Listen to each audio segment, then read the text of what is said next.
Welcome to Free-to-Play DLC. With DLC, we break away from the traditional free-to-play games podcast format to bring you more varied gaming topics. Today, we'll dive once again into the past to discuss a major game release that seems to have been forgotten. And that game is Batman Arkham Origins. And here to discuss this title is... Josh. And Tom. Press start.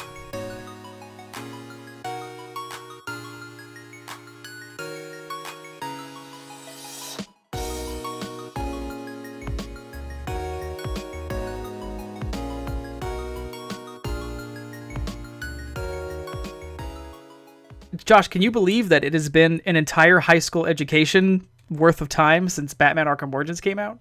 Has it really been that long? Yeah. October 25th, 2013 is when this game was dropped. Oh my god.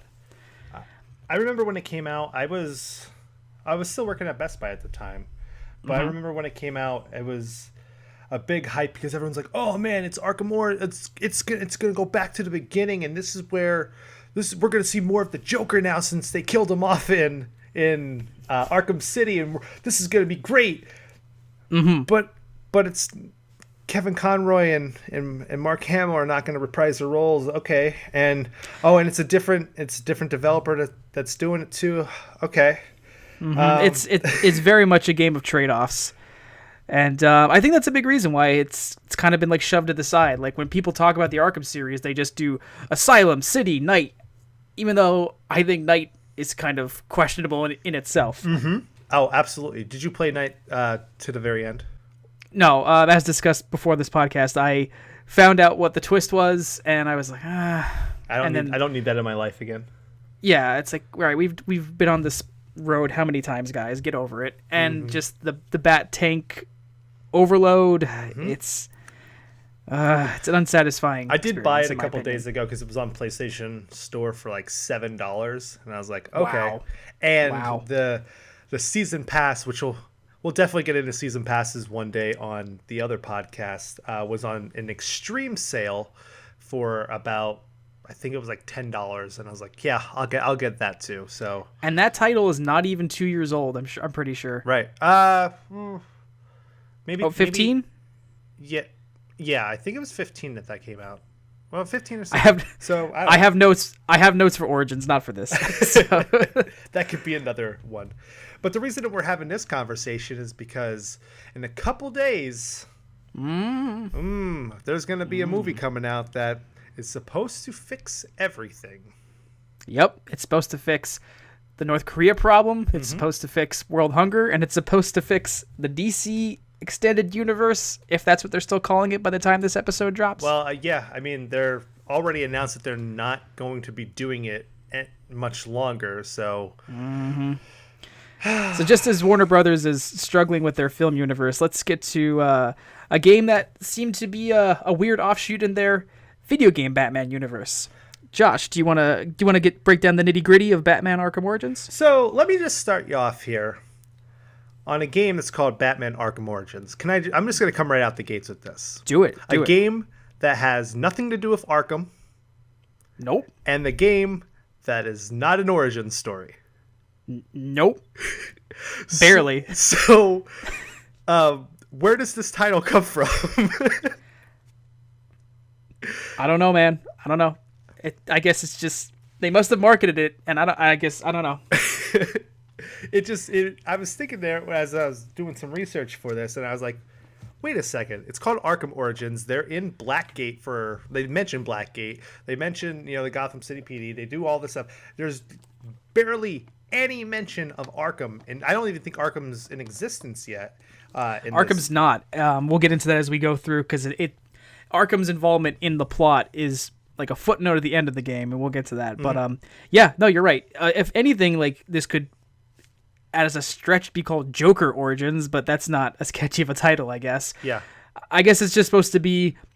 This is called the Arkham series in terms of its overall title and handheld spin-off scope. It's called the Arkham series. So, again, as like a concession level, it's the origin of the Arkham storytelling universe.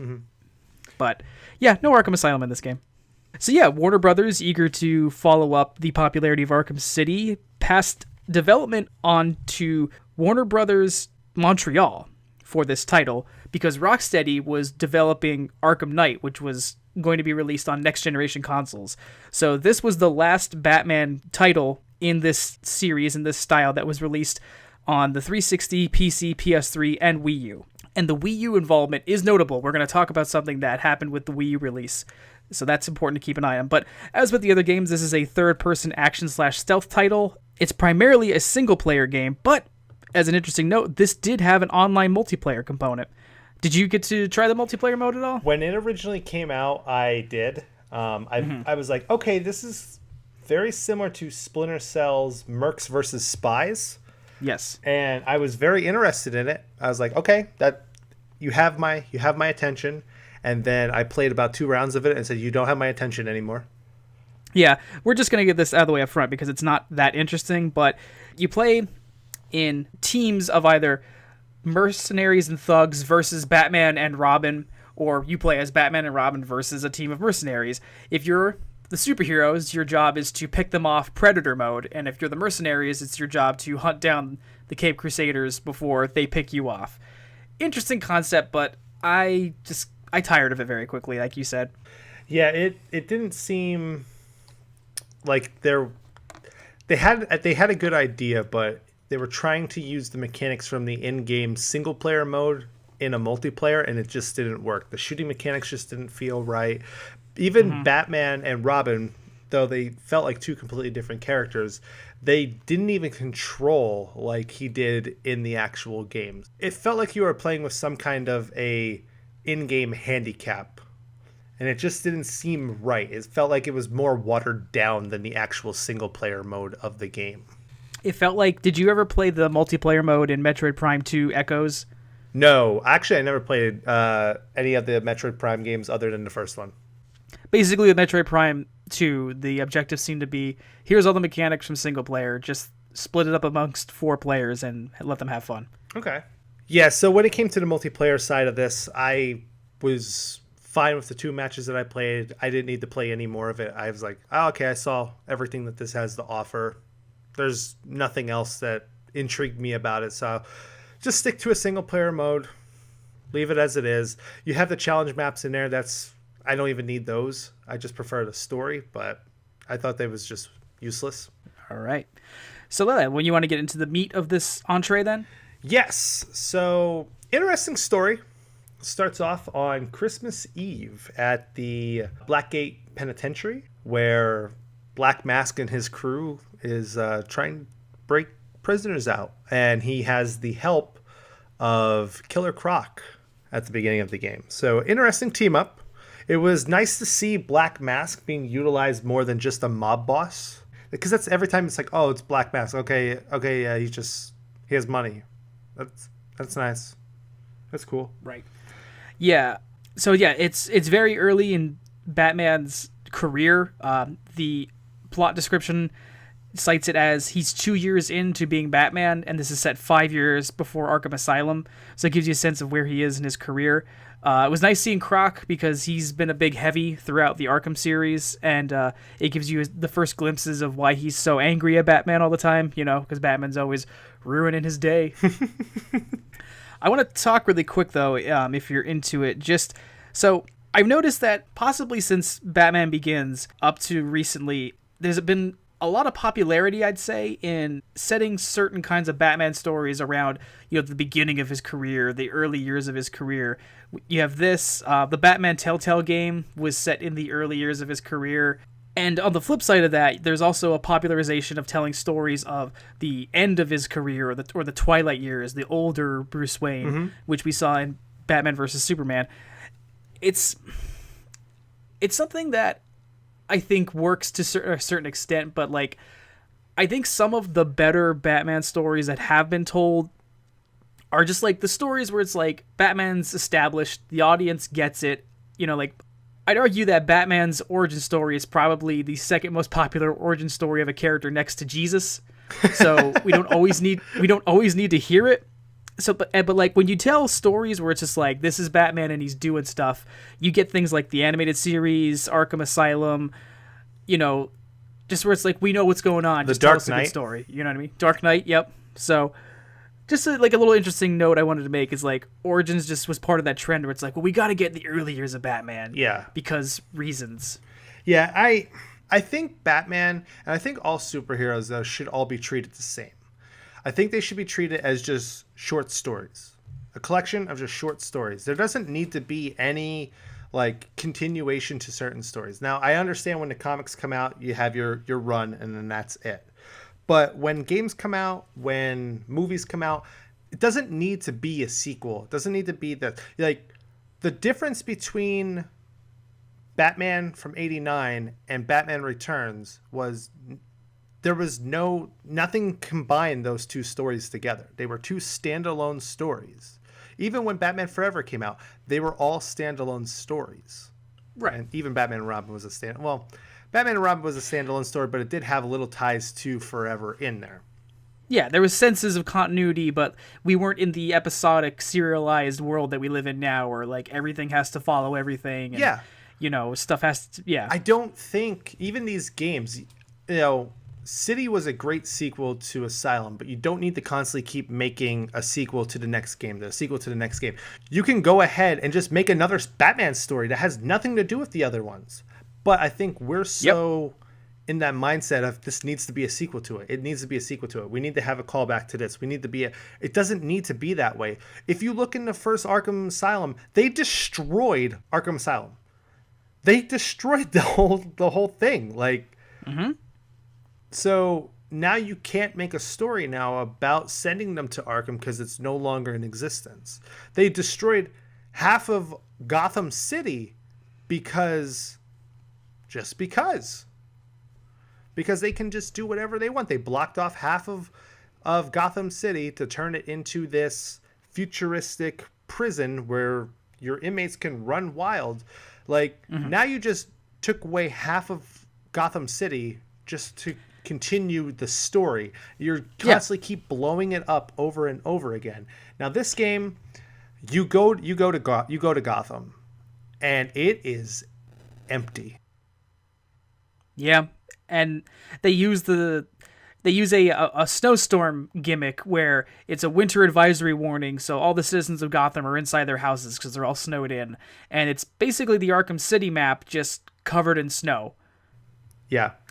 And it's like, on paper, that kind of works, but like you said, the map just feels like uninhabited. It's a sandbox that's lifeless. Mm-hmm. Yeah. You have the entire city to do whatever you want to, but there's apparently no one living in this city except for thugs. And as you said, it's kind of like, because you go from an asylum to a city prison, but then how do you go upwards from there? They kind of wrote themselves into a corner. So maybe the prequel idea is like, we got to go way back so that we can use the time to figure out how to write ourselves out of this box. And, you know, in the past, we don't got to worry about it because Arkham City doesn't exist yet. So just do Gotham, but don't put any effort into making it feel like a living, breathing city, you know? Yeah. So the story starts off, it's Christmas Eve. One thing I did like about this game was it happened over the course of one day. Or one night. It was a really long night for him, but it was one night. It was a dark night. But yeah, so Killer Croc, Black Mask, going into Blackgate Penitentiary. It's kind of surprising that they just went ahead, killed the commissioner off, Commissioner Loeb at the time, so quickly, right at the beginning of the game, just to show that these guys weren't screwing around. Yeah, it's just like, hey, you're corrupt. All right, you're dead now. Bye. After that, though, I mean, you're just going through, beating up bad guys, doing this. But one thing I thought was really cool was the introduction to Batman when you got to Blackgate, where the guy was beating up on the warden, and then you just saw the shadow of Batman come up behind him. Mm-hmm. I was like, okay, that's like a classic Batman scene. And you don't usually see that in the Batman games. Nope. Like the menacing-looking Batman. You usually just see the, hey, I'm Batman, I'm going to beat you up, and all right, deuces. I noticed in the Blackgate opening sequence that so in previous Arkham titles, they kind of put you on a bit of a learning curve with the types of thugs you fight. You get your traditional thugs who just hit you with their fists, and then you move up throughout the courses of the games to thugs with knives, thugs with guns, thugs with batons, armored thugs, etc. In this game, the first 2 thugs you fight, one of them goes for a gun. And then later, you're like almost immediately introduced to the concept of armored thugs. So it's like the game kind of expects that, oh, if you're playing this, you probably already played the last 2, so we're just going to like throw these at you immediately. Or it's just like expecting new players to be like, hey, keep up. You know? And that was another problem too, because people who see this are like, oh, it's Origins, so it's the first one, so I should easily be able to just jump right into this, understand the story, and go. But no, there's really no learning curve for anyone. They're pretty much just throwing you right into the mix and saying, figure it out. So we get out of the prison. We have a rooftop fight with Killer Croc. That's the first de facto boss fight of the game. Yeah, I thought the end part of that was pretty cool, where he had him pinned up on the gate. Yeah. And he was punching him, and he was like, I'm going to drop you. Like, I'm going to drop you. No, I don't care. And he just kept doing it, and he just punched him. Like, it showed a more of the ruthless and darker side of Batman that we haven't seen in the other Arkham games. You see it a lot in Arkham Knight, but you didn't get that much from Arkham Asylum. You had... Actually, Arkham Asylum and City. At the beginning of Asylum, you had that little bit of a spat with the Joker, but there wasn't really much where he was like, I've had enough of all this. Which is weird that Origins is where they would introduce that. Like, I know in Arkham Knight, he's on, like, edge all the time because he can't get over the fact that Joker's dead. But, like, why is he so broken and angry in Origins? He's just starting. Like, you've only been doing this for a little bit, bud. Calm down. Yeah, you know? Yeah. But after that fight, you go back to the Batcave, and you find out that there's a little bit of a bounty on your head. A little bit? Yeah. How much is that bounty worth? It's about $50 million. $50 million bucks. $50 million. It's a lot of money.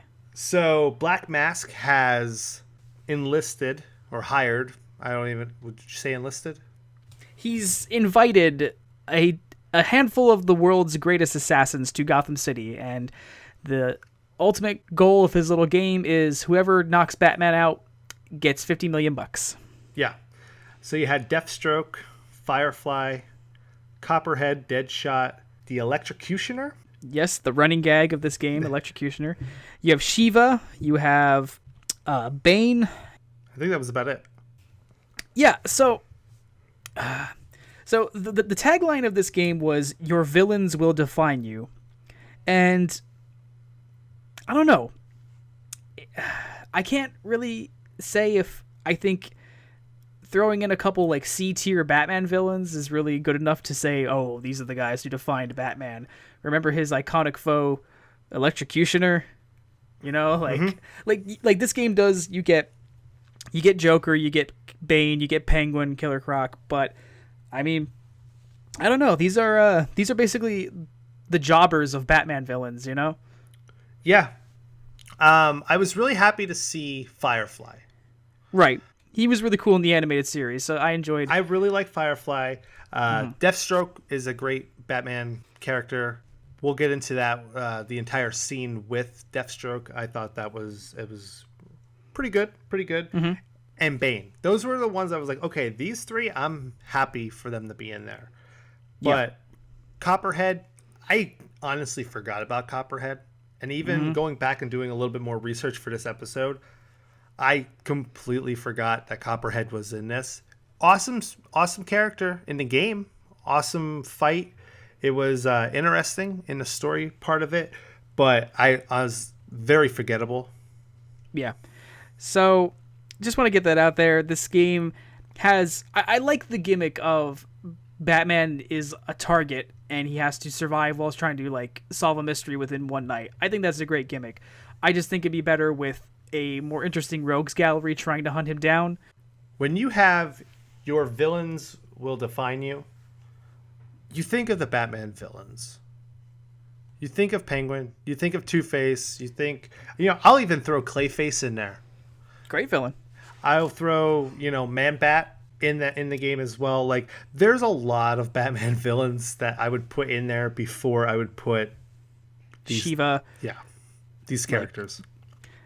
Also, I think it's a little annoying having Deathstroke and Deathshot in the same game, and when I played through it, I kept getting them both mixed up. I'm like, oh, it's Deathshot. Or one's really good. One wears a mask and is really good with guns, and one wears a mask and is really good with swords. It's super simple, Josh. Oh, I'm sorry. Yeah, confusing choices there.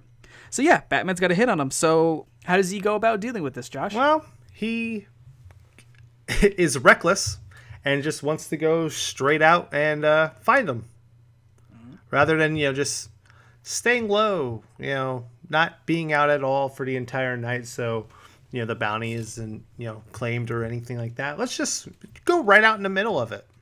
Yeah, he basically has a little bit of a central mystery. He's following the trail of a new criminal in town that nobody seems to know about, but is already resulting to very unorthodox and deadly means of getting what he wants. And it's somebody we're all very familiar with. Some green-haired, purple-suited weirdo. Never heard of him. Oh, he's the prankster. Oh, the jester. Yeah, the one that Keith Hedger played. Oh, yes, definitely. Yes. But basically this mystery leads him to the first Arkham series encounter with the Joker. Yeah, so when we get to Jezebel Plaza, which is the second area of the game, you're going after Penguin, because he knew he was like the next piece to figuring out where Joker was, which Batman and Joker have never met in this world yet. It was basic, like I said, I'm sorry. I keep going back to the city because it's like, oh, hey, we're out in the city now. You're just kind of wandering around. Here's a couple thugs, beat them up. Like, it's just so empty. And that's all I keep going back to is there's nothing in this game. Yeah, like, they bring back the Riddler things with the gimmick being like, this is also the first time he's met the Riddler. Mm-hmm. And I'm just going to call you Nigma. Yeah, it's fine if you're into that. They also introduce the Batman villain Anarchy, who's a more modern member of his rogues gallery. He's basically a hacker, and in this game he has put graffiti tags all over the city, so you can find those the way you would find, Riddler tags in previous games. So they try a little bit to pepper it, but yeah, it's a big map, and there's very little to do, and so like most of the time you're just gliding around trying to get from point to point and trying not to die of boredom. This game does offer one nice thing, which was the fast travel using the Batplane, which is fine, except that like the loading screens for the fast travel system can sometimes be so long. It's like, I should have just walked. Yep. When it came to even using the fast travel, though, you have Arkham. Well, I'm sorry, I keep thinking Arkham City, but you have Gotham City. You have this whole area just as your playground, and you're more interested in just fast traveling across it. Like the game, very bad world design. The game should make you want to explore everything rather than just say, I just want to get across this bridge. I just want to get to the other side of this. I don't care about fighting these people again. I don't care about gliding. I don't care about doing this. When you want to skip the good majority of the game and not use the mechanics that are set forth for you, like, there's a problem there. And that's when you know the developer dropped the ball. Yeah. So when you're going after Penguin, you encounter the Electrocutioner. Yeah, that great villain who's killed not killed, but he's defeated very easily. And a kick to the face. Yep, beginning of a throwaway gag where every time the Electrocutioner shows up, he's like, I'm the best and I'm going to get you, Batman. And Batman just, flicks him and boom, he's down. Which, I mean, it was funny the first time it happened. I was like, okay, that was funny. Like, it was like I'm going to beat you. It's very Indiana Jones-ish. Swinging the sword, shoot the gun, done. Yeah. But if you had that gag 3 times within Raiders of the Lost Ark, it wouldn't be as charming. Oh, no. No, not at all. So, but the Electrocutioner is kind of a fake out for the real, true second big boss fight of the game, which is Batman versus Deathstroke. Which was awesome. It was a great boss fight. I'd argue it's probably the best fight in the game. Yeah, I rival that with the Firefly fight just because how unique that fight was. That was a little too repetitious. This was, if you didn't hit the counters correctly, it kept doing the same loop over and over again, pretty much making you not fail. And I remember the first time I played this, I did not know the exact way I was supposed to be countering. So yeah, I was stuck in this for a while. But when you get the hang of it, it is pretty fun. It takes advantage of the entire rhythm gimmick that they put into the fighting system well, I think. This fight reminded me a lot of, and you're going to laugh when I say this, Resident Evil 4. When your favorite game of all time? No, it is not my favorite game of all time. But when you have the knife versus knife fight in Resident Evil 4. Oh, with what's his face? Kruger. Yeah. When you're going at it and then you kind of forget that you're playing a game. You're so intrigued in the fight. And you're like, you're watching Batman and Deathstroke fight each other back and forth. And you're just like, oh. And then you realize that you're just getting your ass kicked. And I'm like, oh shit, I actually have to play this. Pay attention. Yeah. Which then, like all Batman's villains, he is defeated. Very anticlimactically, too. Yeah, it's weird to waste a bad guy this big, at least in terms of this game's lineup. Deathstroke's a big name, and it's weird to waste him so early in the game. I seriously thought he was going to be the main villain. Or at least, just like upper tier boss, you know, not like... But not to give him so early in the game. So a little after the whole Deathstroke thing, we have, which I think is the best part of this game. This is what stood out, I think, from Arkham Origins than anything, which was the actual detective work in the game. Mm-hmm. Yeah, he meets up with Jim Gordon for the first time where they're needing to partner up. Also briefly encounters Barbara. She's not Batgirl / Oracle yet, but it's the series dropping their first encounters together, and it's him having to put the detective work into actually figuring out who this Joker character is. Yeah. When you find out that Sionis' girlfriend was killed, which is Black Mask, when you do all the detective work and you see that he was actually forced to kill his girlfriend, and you're like, oh shit. And then you see that it was the Joker. And you're like, oh, this is even okay. This unlocks a little bit more. A little bit of power struggle going on. I feel like they ruined giving the Joker to us so quick. Yeah, it would have been interesting if because basically we get a little bit further ahead and there's a big bank robbery sequence and like Black Mask is there and you're kind of curious what's going on, and then the man that Batman is approaching, who he believes to be Black Mask, takes his mask off, and boom, it's the Joker. So it's like, oh, like this is like a third act twist that we're getting in the first act. Like it's. Yeah, that should have been towards the end when you finally got the Black Mask, takes the mask off, and you're like, oh shit, like it's the Joker, rather than giving it to you. Like I said, same thing with Deathstroke, really early in the game. You're giving us all these surprises really early in the game. And can I just say, Troy Baker, like I absolutely love him as a voice actor, and he did a phenomenal job as the Joker. I think that the big two voice casting replacements for this title were Troy Baker taking over the Joker from Mark Hamill and Roger Craig Smith taking over Batman from Kevin Conroy. Now, I think they both do.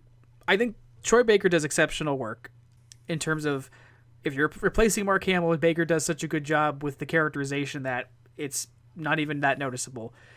Roger Craig Smith does good work. I don't think he's fully trying to mimic Kevin Conroy. I think he's doing enough of his own thing while also a little bit just trying to be like, this is the same vocal range, so to establish some familiarity, but I think it's just a little too different, and I don't know, like I don't believe that the way this Batman sounds is what Batman's going to sound like 5 years later, because it's like, what, is Batman a chain smoker? Is his voice just going to get like that, deep from that? But I think in a universe where this was like a standalone Batman game, Roger Craig Smith I would be able to say, you did a great job. Yeah, good job, man. Yeah, but then you put it as an origin to the other games, so now you're comparing it. You have it's being compared to the other two that got released previously, and that's the problem with this. Yeah. So, bank robbery. We find out that Joker has been impersonating Black Mask, so we gotta go save the real Black Mask. And when we attempt to do so, we end up facing Copperhead. Yeah, which is your like your Scarecrow-esque type in the game. It's how you get your hallucinations, because you needed that in another Arkham game, which it was okay in the first two, but I'm sick of it already. So thanks. And it's just a forgettable encounter once you get through the gimmicks. It's just rinse, wash, repeat with a lot of these bosses, which is unfortunate, but we're just repeating ourselves at this point every time we have to say unfortunate. Yeah. Then you go to a cutscene with the Joker and the Electrocutioner. And, well, he actually reveals himself to the group that he's the Joker. And the Electrocutioner is like, oh, I'm still going to go after the Batman. No problem. I'm so awesome. And then Electrocutioner. Yeah. Then Joker just throws him out of a window. So what's interesting about this sequence is that it takes place in this big, fancy 5-star hotel that sits in the middle of the bottom part of the map, and it's huge. And what I like about it is that for this sequence, you kind of like approach the hotel as a standalone area, and you have to go through it floor by floor to get to the Joker's penthouse. And it's a really cool level, I think. Like climbing along the outside of it, fighting thugs through the hallways, and then like jumping out a window, almost like Tom Cruise in Mission Impossible 4, and scaling the building. I thought it was a really great self-contained sequence. I absolutely hated this part of the game. Oh, really? It went on forever. All right. I will disagree with you on that one, but I can understand the way that you're describing it. Yeah. Fair enough. I felt like I was on this part of the level for this game for like 3 hours. Well, hey, to each their own. Yeah. But Electrocutioner gets punked, thrown out of a window, and Batman takes his gloves. His body's not even cold yet, and he's looting them. So now Batman's got thunder gloves. Yep. So it pretty much just prevents you from having to block any attacks. Or have to worry about any, like, oh, this person's heavy armor. This person, has to be attacked from the front. No, you have these gauntlets that you can just beat anybody you want with them. And it kind of is a game breaker once you get to this point. And it's also something this game does that I hate in terms of, like, series progression logic. And it's happened in other games where you have a series of games, and they follow, like, a straightforward continuity. And then you get a prequel. And in the prequel, you'll get certain kinds of mechanics or gadgets that weren't in the previous titles, but by their presence, it kind of destroys the internal timeline of whatever series you're playing. And this game is like a chief offender of that, where it's like, oh, he can do moves and has abilities that he didn't have in Arkham Asylum. And here he has, like you said, these game-breaking gloves that can just destroy anybody. And it's like, so over the course of 5 years, he just figured these super powerful gloves, I don't need them. Yeah. Like, what? Yeah. So it's a bit dumb, in my opinion. Yeah. Then after you spend, the next like 3 hours climbing the building, you get all the way up to the roof. Joker and his men are there to get caught. But are they really there to get caught? As you go to attack the Joker, the police show up, and they're like, hey, you're all under arrest. And the Joker and his men shoot the police, and then the police shoot back, and the police get blown up in their helicopter. Then Bane blows up the hotel, because Bane's trying to escape, and the Joker's like, no, where do you think you're going? Bane blows up the hotel. Joker's falling out, which is one of those iconic Batman scenes that you always see, where the Joker's falling and Batman just dives after him. The last time I remember seeing that in a game was Batman Vengeance, which is a great game. And then we also saw it in The Dark Knight, where he saves the Joker from plummeting to his death, and then we get the whole, oh, we're destined to do this forever spiel. Yep. We get an unspoken version of this here, where like Joker's like, you saved me, what, But Joker's imprisoned at Blackgate, and he's put under the psychiatric care of Dr. Harleen Quinzel. Oh my god, it's like it was set up from the beginning. One of the most awkwardly named but cool characters in recent comic book history. Yeah. How can we backwards engineer an origin name for a character called Harley Quinn? So shortly after that, you're wandering around the city, and then I believe the fight with Firefly starts. Yes, Firefly attacks the bridge that connects the two pieces of the city. This is like the hotel, another set piece of the game I really enjoyed. You have to navigate the interior of the bridge's architecture from top to bottom while preventing Firefly from destroying the entire thing. And you've got to like disarm little traps and fight him. I think this is also a really great contained set piece. This I thought was. Okay. I had a lot of fun with this, just because I knew the character a little bit more. I knew the Joker and stuff like that, but the character actually there was a threat there for the actual level overall too, rather than just beating up a couple thugs, climbing up a little bit higher, beating up a couple thugs. There's more variety in this set piece than I thought there was in the hotel overall, which led to a really awesome boss fight at the end of this. Yes. So Firefly, bringing the boss quality back up a little bit. Loved it. So you save the bridge, stop Firefly. So then we get some personal drama. True to his characterization in the comics, Bane figures out who Batman is after like knowing him for like 3 hours, which kind of makes Batman's ability to keep his identity secret look really flimsy. Which I have read the novelization to Nightfall, and they actually explain how Bane knows who Batman is, and I really wish that they would have explored it a little bit more in this game. They actually explained it a lot in Dark Knight Rises. Like he pretty much was like, yeah, how did you get all those gadgets? How do you have all this money to do that? Like, you are Bruce Wayne.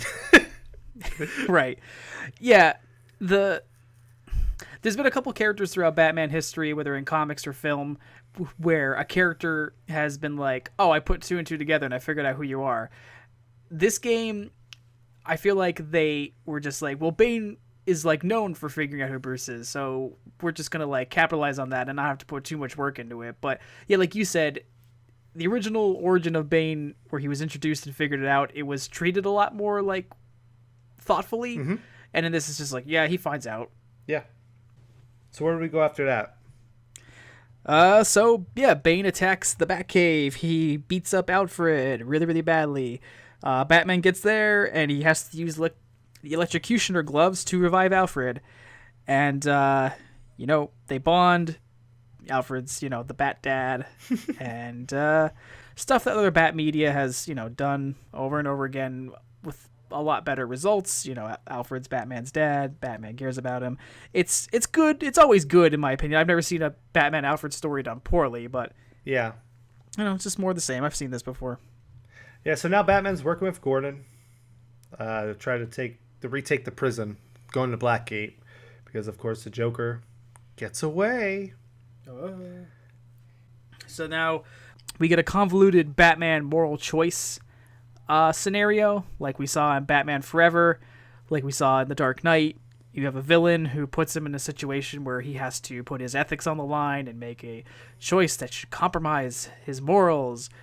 But Batman, figures out a way around it. And do you want to explain this convoluted plan, Josh? So you have the option to kill Bane on one hand, or allow Bane to charge the chair and kill the Joker. Yes. So it's like the electric chair is rigged to Bane's heart rate. Yeah. And so the longer Bane lives, the closer Joker gets to dying. Yeah. Which... good for him for figuring that out in like 2 hours. I mean, the entire time you were on the bridge, he figured all that out. If I just attach the chair to this, yeah. So he chooses to kill Bane, right? So he beats Bane until he doesn't have a pulse, and Joker's like, "Aha, I win!" And then Joker pieces out. And but then you use your shock gloves again and restart Bane's heart. Yeah. Which. And then Bane was like, no, I'm just going to pump myself with more venom now. Mm-hmm. and then you go into your final fight, right? Mm-hmm. You have the final proper boss fight. Yeah, you fight hulked out Bane, and you beat him so badly that he conveniently forgets that you're Bruce Wayne. Yeah. If I remember correctly, it was very similar to the Mr. Freeze fight in Arkham City, where it's you hide, you jump out, and like hit him with something over and over and over again until he's done. Well, recycling, as we've said, is kind of something that they've been doing a lot. So it was either recycle the Bane fight in Asylum or just recycle another boss format. What can you do? Yeah. So, and then it just wraps it up. You know, we have a final encounter with the Joker, and he's like, "How did you get out of my brilliant scheme?" And then Batman beats him up. Batman's just like, "I'm Batman." Batman. He beats him up, and then Gordon's like, "You're a good guy." And freeze frame. Yep. Executive producer.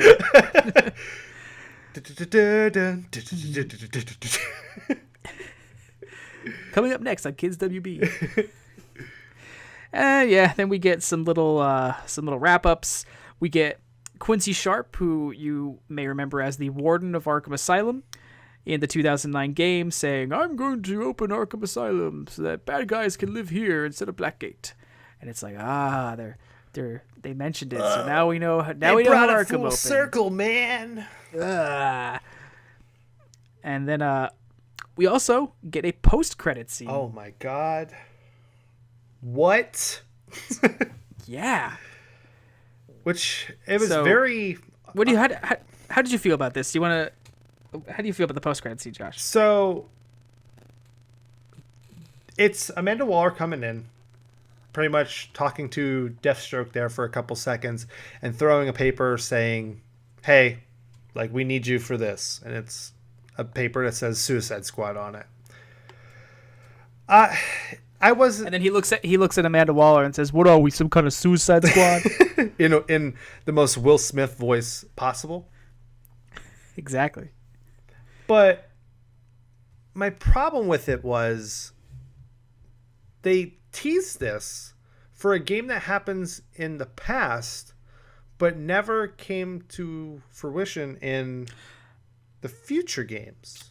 Well, I think here's what I believe, and I admittedly thought of this after I compiled my notes, but so there was a DC animated movie called Batman Assault on Arkham. Oh god, I forgot about that. And I believe that, if I'm remembering correctly, the big hype around it was that this was an animated film that took place within the Arkham series timeline.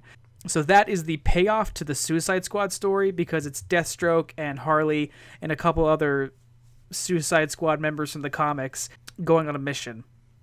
So I believe that's where the payoff to this cutscene is. Okay. So now, Tom, I have a question for you about this. Mm-hmm. Sure. So, where's Deadshot? You fought him early. He's somewhere in here. Where's Shiva? We didn't. I mean, like, you know, Shiva's on the roster, but I barely remember the fight beyond. I think there was ninjas.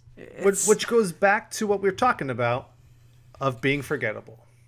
Yep. It's just come full circle to we had two characters here. We had two villains in this game that we just completely forgot about. Yep. Like I can't. When we started talking about doing this game, I was thinking about it, and I'm like, you know what? It's actually not as bad as I remember. Like, I don't think it's as bad as I remembered it when I was playing through. And then, you know, doing some research, playing a little bit of it, watching some cutscenes and stuff like that, and I was like, oh god, this is bad. Like, yeah, I was also, because I'm the one who suggested this, I was like, we got to get that Justice League advertising money. But, you know, I expected I'm going to sit down, because I've been a big defender of this game for years. Like, every time anybody craps on it or is like, that's not really part of the timeline, I'm like, it wasn't that bad. But yeah, like, about like the second hour of me just being in empty winter Gotham, having nothing to do, I was like, oh, I can't defend it. Or I can't defend it as strongly. The game was missing, like, think about all the Easter eggs in Arkham Asylum and all in Arkham City. There's no Easter eggs in this game calling previous villains or anything along those lines. Because you're back in prequel mode, so you can't talk about anything. Yeah, you can't. You can't. It hasn't happened yet. How dare somebody else be out there other than just these assassins here? Mm-hmm. And I'm not even going to talk about the frame rate issues. I know you talked about the loading times. The frame rate drops in that game when you're gliding are some of the worst that I've seen. And I mean, Asylum and City ran perfect, I think. They have their issues, but those games ran perfect compared to this. Mm-hmm. Yeah, it's a bummer. That's all I just have to admit it. This game's filled a lot of bummers. I think the thing I held on to all these years was just that there are just a couple really great sequences within this game. We already mentioned Deathstroke.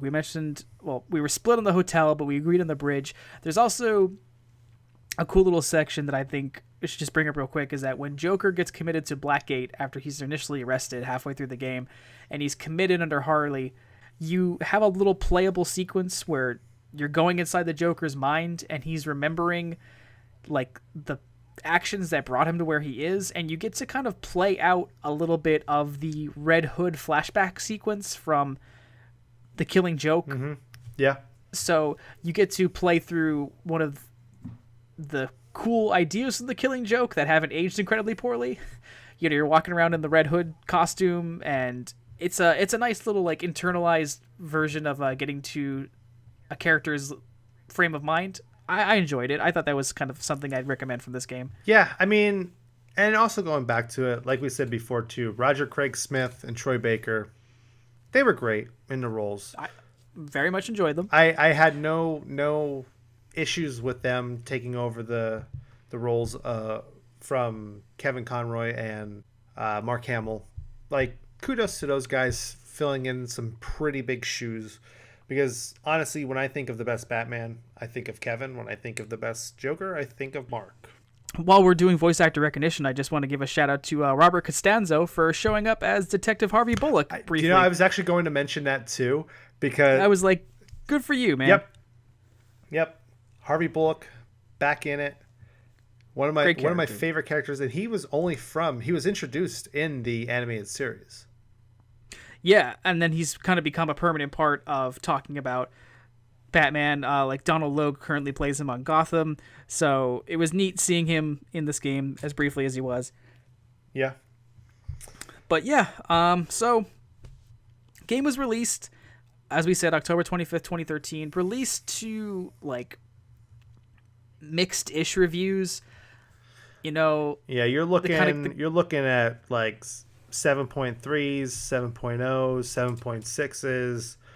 I think the lowest score I saw was from Destructoid that gave it a 3.5 out of 10. I wouldn't have rated it that low. Yeah, it's just like, it's solid C+, B-. Yeah, I would say 6 or 7 would probably be fine. Like I said, the game's pretty empty overall. The story could work. Like I said, we missed a bunch of the stuff. It's just very forgettable. What's interesting, an interesting kind of epilogue note about this game, as we said, it was released on every current generation console at that time, including the Wii U. So the Wii U, when it launched, it got a port of Arkham City. So there was a bit of a precedent for it getting a Batman title. And this was in like the last gasp of Wii U having solid third-party support. So they released Arkham Origins on Wii U. Then they announced that all consoles would be getting the Mr. Freeze Origin Story DLC.